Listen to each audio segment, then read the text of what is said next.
हालांकि मेरे आका सल्लल्लाहु अलैहि वसल्लम फरमाया, जो किसी वारिस की वरासत को दबाएगा अल्लाह तबारक व तआला उसको जन्नत की मीरास से महरूम कर देगा। मैं आप सबसे एक गुजारिश ये करता हूं कि आप जिस हालत में ना, एक अपने माल के बारे में फतवा ले लें कि अगर आज मैं मरूंगा तो मेरे वरासत का हकदार कौन होगा और किसको कितना हिस्सा मिलेगा। मेरी बात मान लीजिएगा, बहुत फायदे में रहेंगे।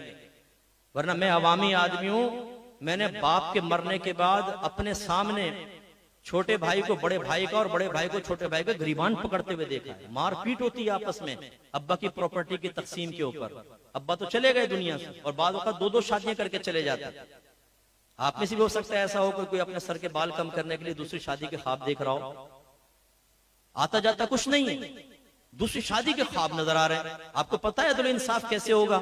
जब आप दो शादियां कर लेंगे, आपकी प्रॉपर्टी कैसे उनके दरमियान तकसीम होगी, कैसे आपकी दो औलादें लड़ेंगी झगड़ेंगी आपस के अंदर, और देखी जाएगी। हम बस शादी करें, वक्त गुजारें, कब्र में चले जाएं और फिर जाते जाते लड़ो मरो, ला इलाहा इल्लल्लाह मुहम्मद, चले गए अब्बा जान। अरे भाई आपने क्या किया? ये आपने दीन सीखा, उनको सिखाया, तो आप विरासत का ये मसला ले लें। फर्ज कर लें आपके सामने ही कोई वारिस फौत हो जाए, फिर दोबारा फतवा ले लें इंशाअल्लाह, और ये घर वालों को बता दें कि इसके मुताबिक तकसीम करना, इंशाअल्लाह आप बहुत अच्छे रहेंगे। लेकिन अगर आपने ऐसा नहीं किया, कितनों को दिया हुआ है, कितनों से लेना है, कितनों को कर्जा दिया हुआ है, कितनों का देना है, कितनी प्रॉपर्टी है, कैसे तकसीम होगी, अगर आप नहीं करेंगे। पहली चीज तो मैंने देखी है, करीब तरीन दोस्त होते हैं, दोस्त का इंतकाल हुआ, अगर उसका कुछ पैसा अमानतन रखा हुआ है बताते नहीं वारिस, दबा लेते हैं फौरन। क्या पता है, मैंने करीबी रिश्तेदारों को देखा। एक खातून ने मुझसे पूछा कि वो मेरी बहन थी, उसने कुछ जेवर मेरे पास रखवा दिया था कि किसी को बताने नहीं, रख लो। अब वो फौत हो गई। मुफ्ती साहब मैंने पहले तो दिया नहीं, वारिसों को काफी अरसा गुजर गया, अब अगर मैं दूंगी तो वो कहेंगे तुमने ये दबा के रख लिया, क्या मैं अपनी बहन की तरफ से सदका कर दूं? अरे भाई तो पहले क्यों नहीं दिया उनको? तो यूं होता है, बादों का दबा लेते हैं, सगी बहनें दबा लेती हैं। अपने एक डायरी बनाएं, अगर आप मुनासिब समझें, किसको कितना दिया है, कितना लेना है, कितनी आपकी प्रॉपर्टी है, कितने बैंक अकाउंट्स हैं, उसमें कितना आपका माल है, वो लिखकर कहीं महफूज जगह रखें। और जो सबसे काबिल एतमाद उसको घर में बताएं कि मैं मर जाऊं अचानक तो ये कर लेना। बाद वक्त इतनी अचानक मौतें मैंने देखी हैं, आपको नहीं पता कि डाकुओं ने कैसे एकदम गोलियां मार दी हैं। अब जिनसे लेना होता है वो तो देते नहीं, जिनको देना है नहीं भी देना, वो भी घर पे आके खड़े हो जाते हैं, तुम्हारे बाप ने हमसे 50,000 रुपए लिए थे, कोई कहता है 2 लाख लिए थे, झूठ बोलते हैं कमबख्त, और वो ले जाते हैं बाद वक़्त, और घर वाले फंस जाते हैं। इसलिए करें जरूर। और दूसरा ये कि अगर आपका कोई रिश्तेदार फौत हुआ है तो खुदारा फतवा लें, अपने जहन से माल तकसीम ना करें। इसमें मैंने बड़ी खराबियां देखी हैं।